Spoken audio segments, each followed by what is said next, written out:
이 시간 함께 보실 하나님 말씀 마태복음 9장입니다. 마태복음 9장 신약 14, 15, 14페이지 마태복음 9장 18절로 25절 18절로 25절입니다. 마태복음 9장 18절로 25절 다 같이 읽도록 하겠습니다. 시작. 예수께서 이 말씀을 하실 때에 한 직원이 와서 절하고 가로되 내 딸이 방장 죽었사오나 오셔서 그 몸에 손을 얹으소서 그러면 살겠나이다 하니 예수께서 일어나 따라가심에 제자들도 가더니 12해를 혈루증으로 앓는 여자가 예수의 뒤로 와서 그 겉옷가를 만지니 이는 제 마음에 그 겉옷만 만져도 구원을 받겠다 함이라. 예수께서 돌이켜 그를 보시며 가라사대 딸아 안심하라. 내 믿음이 너를 구원하였다 하시니 여자가 그 시로 구원을 받으니라. 예수께서 그 직원의 집에 가사 피리 부는 자들과 헌화하는 무리를 보시고 가라사대 물러가라. 이 소녀가 죽은 것이 아니라 잔다 하시니 저들이 비웃더라. 무리를 내어보낸 후에 예수께서 들어가사 소녀의 손을 잡으심에 일어나는지라. 아멘.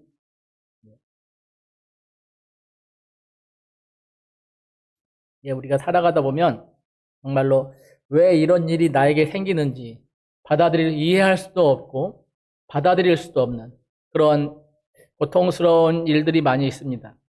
오늘 본문 그 18절에 나오는 한 직원도 그런 일을 만난 사람인데요. 마태복음 5장 그리고 누가복음 8장에는 여기 나온 18절에 한 직원을 회당장 야이로라고 얘기합니다. 회당이란 여러분들이 아시는 것처럼 유대인들이 안식일에 모여서 예배를 드리는 곳인데 여기도 있는지 모르겠지만 퀸즈에서는 차를 타고 다니다 보면 곳곳에 시나고그라는 회당들이 있는 것을 보게 됩니다. 이 직원은 그 같은 회당의 책임자로 종교적으로 굉장히 높은 지위에 있는 그리고 그래서 종교적으로 높은 지위에 있기 때문에 또 많은 사람들의 존경을 받는 그런 사람이었습니다. 그런데 그에게 한 번도 상상한 적도 없고 도저히 받아들일 수 없는 그런 일이 생긴 것입니다. 정말 눈에 넣어도 아프지 않을 그 딸이 죽은 것이죠. 우리 동양에서는 그 부모 앞서 자식을 보내는 것을 참척이라 해서 아주 참혹한 슬픔, 정말로 장이 끊어지는 그런 아픔이라고 그 표현을 하는데요. 오늘 예수님을 찾아온 회당장 야이로는 바로 그런 아픔을 당한 사람이었습니다. 정말로 말도 안 되는 이런 잔인한 아픔을 당한 야이로가 그 문제를 당해서 어떤 행동을 보이고 있는지 함께 우리 묵상해보고 그래서는 안 되지만 그런 일이 없기를 우리가 기도해야지만 만약 그래도 우리에게 그런 상황들이 닥쳐온다면 우리는 또 어떻게 해야 될지 함께 생각해보기 원합니다. 물론 결론은 죽었던 딸이 살아나는 것이니까 우리는 그런 일을 그런 일을 만나기는 어렵습니다. 하지만 야이로가 그 딸의 죽임을 당한 후에 보였던 행동, 딸이 살아난 결론 말고 그 과정들을 통해서 우리가 인생을 살아나가면서 도저히 받아들일 수 없을 것 같은 그런 잔혹한 고난을 만났을 때 어떻게 해야 하는지 말씀을 통해 함께 생각해 보기 원합니다. 그래요. 야이로는 그의 인생에 가장 큰 그런 슬픔을 만났습니다. 자식이 죽었다는 것은 사람들이 당하는 일 중에 아마도 가장 슬픈 일일 것입니다. 상상만 해도 힘든 것이기 때문에 정말로 당한다면 얼마나 힘들 것인지 우리는 압니다. 우리는 그런 것들 알아요. 인생이 살아가는 동안에 어려운 시련도 있고 오고 비극도 오고 환난도 온다는 것을 들어서도 알고 보아서도 알고 또 많은 분들이 체험해서도 알고 있습니다. 우리 담임 목사님께서 코로나가 시작될 때 우리에게 나눠주셨던 말씀 전도서 7장 13, 14절 보면 하나님이 행하시는 일을 보라. 하나님이 굳게 하신 것을 누가 능히 곧게 하겠느냐. 형통한 날에는 기뻐하고 곤고한 날에는 생각하라. 고 나와 있는데요. 그래서 우리 인생길에 형통한 날과 곤고한 일이 올 때 어떻게 해야 될 것인가 해서 많이 들었어요. 우리가 교회를 다니면서 많이 들어서 알고 또 보아서도 알고 있습니다. 하지만 우리가 그 도저히 받아들일 수 없는 그런 어려움들, 아픔들이 실제로 우리에게 오면, 그런 심한 어려움들이 찾아오면 지금까지 우리가 듣고 들어서 알고 봐서 알고 체험해서 알고 있는 그런 것들이 별로 도움이 안 된다는 걸 또한 알 수 있습니다. 공고한 날에는 생각하라고 하셨지만 정말 야이로 같은 극심한 고통을 만나면 정말 우리가 그 고통 가운데서 하나님의 뜻을 묵상하고 생각하기는 쉽지 않다는 것이죠. 그럼에도 그래요. 지금은 한국에서 어떻게 하는지 모르지만 여러분도 한국 살 때 매달 15일에 뭐 있죠? 민방위 훈련이라는 게 있었어요. 학교에서도 수업을 하다가 사이렌을 울리면 수업을 멈추고 책상 밑에 들어가서 애들하고 장난치고 했었던 기억도 있고, 어떤 때는 선생님 인도 지도에 따라서 밖으로 막 뛰어나가서 학교 담 밑에 앉아 있었던 것도 있고, 또 어떤 때는 김장 비닐 같이 큰 비닐을 가져오라고 그래서 사이렌이 울리면 화생방 훈련한다고 그 비닐 속에 들어가 있었던 적도 있습니다. 나이가 먹어서도 버스 같은 걸 타고 가다가도 사이렌이 울리면 버스에서 내려서 근처 건물로 들어갔고 그런 일들을 한 적이 있는데, 그런데 왜 그런 훈련을 하라고 했을까요? 한두 번 하면서 이럴 때는 이렇게 하면 되는 것이다, 그렇게 알고 있으면 되는 건데 매달 했던 것 같아요. 그때는 왜 매달 했는지 몰랐는데 나이가 먹고 살다 보니까 정말로 당황스럽고 힘들고 고통스러운 일이 생기면 사람들이 이성적으로 생각을 못해요. 그러니까 그런 훈련을 받으면 몸이 기억하고, 이성적으로 생각을 못해도 몸이 최대한으로 나를 살리는 쪽으로 행동을 하게 된다는 거죠. 그래서 실제로 그런 어려운 상황들을 만났을 때 사람들이 이성적으로 생각하고 움직이지 못하지만 내 몸이 움직였던 대로, 평상시대로 훈련했던 대로 움직이게 되는 것이죠.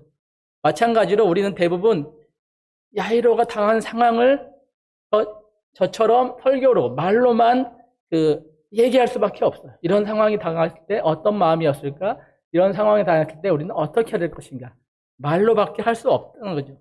그리고 그런 상황을 실제로 체험하신 분들은 그거 말로 한다고 다 표현할 수 있고, 말로 한다고 다 이해할 수 있고, 말로 한다고 다 그것들을 이기고 넘어갈 수 있는 게 아니다고 말씀하시는 분도 있습니다. 하지만 우리는 그런 상황을 보면서 그런 상상하기도 힘든 상황이 나에게 닥친다면 나는 어떻게 해야 되는 것인가? 그런 것들을 말씀에 비춰보는 훈련을 우리는 어쩔 수 없이 해야 됩니다. 하나님께서 우리에게 주신 모든 것이 선하다, 이런 신앙의 고백이 우리가 좋은 상황에서만 아니라 야이로가 만났던 그런 말도 안 되는 고통스러운 상황에서도 하나님께서 주신 모든 것이 선하다고 고백할 수 있도록 우리는 반복해서 말하고 듣고 말하고 듣고 훈련하고 또 훈련해야 된다는 것이죠. 그래야지만 그런 상황이 왔을 때 그래도 우리가 말씀에 비춰서 그 상황들을 대처할 수 있다는 것입니다. 그런 의미에서 제가 계속해서 이 참혹한 슬픔을 만난 야이로가 그 상황에서 어떻게 하고 있는지를 지금 나누고 있는 것입니다. 물론 딸이 살아난 부분은 우리가 아무리 훈련하고 얘기해도 되는 것은 아니니까 그 부분을 제외하고 야이로의 행동을 통해서 우리가 혹시 인생 가운데 만날지도 모를 어려움에 대해서 대비하는 그런 얘기들을 잠깐 나누고 있는 것입니다. 모든 딸을 가진 아버지들처럼 야이로도 딸이 지혜롭고 건강하고 예쁘게만 자라기를 소망했을 것입니다. 하지만 아버지의 그런 기도하는 다른 아주 참혹한 일이 그에게 일어난 것이죠. 그럼에도 그는 그 일로 넘어지지 않고 로마서 8장에서 우리 잘 아는 말씀처럼 우리가 알거니와 하나님을 사랑하는 자 곧 그 뜻대로 부르심을 입은 자들에게는 모든 것이 협력하여 선을 이루느니라. 그런 말씀처럼 하나님의 뜻을, 다시 말하면 하나님의 선을 야이로는 이루고 있습니다. 의인의 고난, 그리스도인의 시련, 이런 것들은 어쩌면 하나님께서 더 좋은 것을 주시려고 하는 하나님의 계획들이 들어가 있는 줄 믿습니다. 야이로는 인생의 고난과 슬픔을 통해서 오히려 더 큰 기쁨을 얻었으며 하나님의 영광을 드러내는 걸 우리가 알고 있습니다. 정말로 예수를 믿는 사람들에게는 실패 후에 하나님의 능력의 손길이 더 크게 나타나는 것들을 경험하신 분들이 많이 있습니다. 정말 어려움을 당한 후에 새로운 은혜가 뒤따르는 것들을 또 많은 경험하고 있습니다. 그래서 우리는 실패를 통해서 오히려 큰 기쁨을 맛볼 때가 많고 정말 하나님의 기적을 체험할 때가 있는 것입니다. 정말 우리에게 오는 고통은 괴로운 일이긴 하지만 이 괴로움을 통해서 하나님을 만날 수 있는 기회를 얻을 수도 있다는 것입니다. 정말로 하나님께 나와서 큰 은혜의 경험들을 하는 사람들은 대부분 행복한 순간이 아니라 고통의 순간에 그런 하나님을 만나 하나님의 큰 은혜의 경험을 한 분들이 많이 있습니다. 야이로 또한 그 인생 중에 가장 불행하고 고통스러웠던 순간에 큰 은혜를 경험한 사람이라는 것입니다. 그럼 야이로는 지금까지 살아오면서 가장 고통스러웠을 그 순간에 어떻게 했길래 그 순간을 은혜의 순간으로, 고통의 순간을 은혜의 순간으로 바꿀 수 있었을까? 첫 번째로 야이로가 했던 행동은 우리가 잘 아는 것처럼 예수님을 찾아간 것입니다. 사람들이 인생 가운데 고통스러운 순간을 만나 도저히 일어설 수 없는 이게 끝이구나 이런 어려움을 만났을 때 혼자 그 어려움을 이기기는 굉장히 힘이 듭니다. 그때 우리가 누구를 찾아가냐에 따라서 그 어려움을 이겨낼 것인지 아니면 그 어려움에 계속 빠져 있을 것인지 우리가 결정되는 것이죠. 정말로 야이로는 이 고통스러운 상황을 만났을 때 하늘을 향해서 삿대질하면서 내가 뭘 잘못했길래 나에게 이런 일이 생기냐고 이렇게 따지는 것이 아니라 우리가 아는 것처럼 예수님을 찾아갔던 것입니다. 야이로가 부활이요 생명이신 예수님을 찾아간 일은 그가 만난 고난을 해결하기 위해 가장 중요한 첫 번째 행동이었습니다. 두 번째로 야이로는 예수님을 향해서 간절하게 자기의 상황과 믿음의 고백을 예수님께 드렸습니다. 우리로 말하면 믿음의 기도를 드린 것이죠. 내 딸이 방장 죽었사오니, 방장은 방금이란 뜻이죠. 그러니까 막 죽었다는 얘기죠. 자기 딸이 죽은 일에 대해서 간구했습니다. 그리고 기도에 하나님의 능력이 따르는 것은 우리의 믿음이 중요한 것 같아요. 이 해당장은 내 딸이 죽었사오니 오셔서 그의 몸에 손을 얹으소서 그러면 살겠나이다. 주님의 손길이 닿으면 죽은 자기 딸이 살 수 있을 것이다. 그런 사실을 믿었으니 그의 믿음은 정말로 우리가 본받을 만한 훌륭한 믿음이겠죠. 주님은 우리의 믿음대로 이루어 주시고 그 믿음의 분량대로 채워주시는 분입니다. 주님은 그를 따라서 그의 집에 가셨고 예수님은 회당장의 믿음대로 그의 딸의 손을 잡아 일으키심으로써 살려주셨습니다. 사실 지금은 그렇게 기도하더라도 죽은 사람이 다시 살아나는 일은 거의 없지만 그런 일을 당했을 때 우리의 마음과 믿음이 절망으로 죽을 징역에 처할 수도 있습니다. 그때 우리는 그 절망의 순간에 하나님의 뜻을 보게 해달라고 그리고 나의 마음이 무너지지 않게 믿음이 실족하지 않게 해달라고 기도해야 됩니다. 우리가 시편의 찬양들을 보면 그 절망으로 가득 찬 시편들을 볼 수 있습니다. 차라리 내 영혼을 데려가 달라. 나의 태어난 날을 저주해서 나를 이 땅에 나오지 않게 해달라. 우리로 말하면 정말 차라리 날 죽이세요. 왜 날 이 세상에 낳게 하셨어요? 이런 말들을 대놓고 하나님께 하는 그런 시들이 있습니다. 탄식시라고 하는데요. 정말로 이 시편 기자들의 상황을 보면 당장 야이로가 만났던 이런 참혹한 상황 이상의 어려움들을 만났던 사람입니다. 정말로 그 상황 가운데 시편 기자들은 자기의 그 고통을 토해내면서도 그 고통이 하나님의 뜻 안에 있다는 것을 고백합니다. 그리고 그들은 고통스러워하면서도 하나님의 이름을 부르고 고통 가운데 신음 같은 기도를 하고 고통에 몸부림치지만 비명 같은 찬양을 하나님께 드리는 모습들을 보여줍니다. 정말로 고통 가운데 소리치면서 몸부림치지만 그 우리 인생의 주인이 하나님이란 사실을 잊지 않았던 것이죠. 정말 그 모습을 보신 하나님께서 시편 기자가 고통 가운데 몸부림치면서 하나님의 이름을 부르짖을 때 그 소리가 비명인지 외침인지 우리가 보기에는 헷갈리는 그 상황을 하나님께서는 찬양으로 받으셨던 것입니다. 그리고 그 찬양이 너무 귀해서 시편에 담아두셨던 것이고요.